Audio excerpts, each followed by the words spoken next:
Wala eh, wala na ako mailagay eh. Wala ako mailagay eh. At maghanap pa ako ng picture. Sabi yung comment ko, yung apply mong isang ano dyan. Sabi ko, para ano ha? Saka si Maya ha? Bitin pa lang. Roger, yeah, mamaya tingnan mo tong tingnan mo to, i-upload ko sa YouTube lalagay ko sa Facebook, lalagay ko yung signal report mo rito, Roger. Binidyo mo pala ha? Yeah, pero kung binidyo na ipinost nyo na 2 weeks ago ata, 1 week ago, kausap mo Chicago ba yun? Sa Chicago?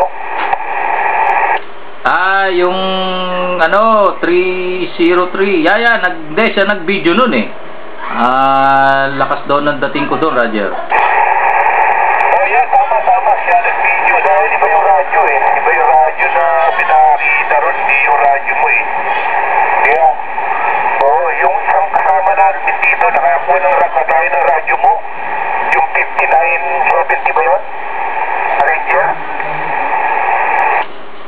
2970, yeah, 100 watts yun eh.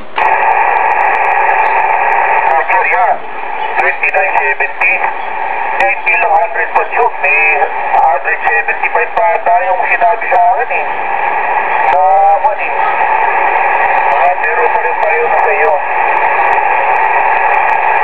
Yung mga luma na model, mga 125, 150. Pero yung 2970 na N2, nagpo-put out na siya na ngayon ng ano eh, mga 250 yata eh, yun ang output niya.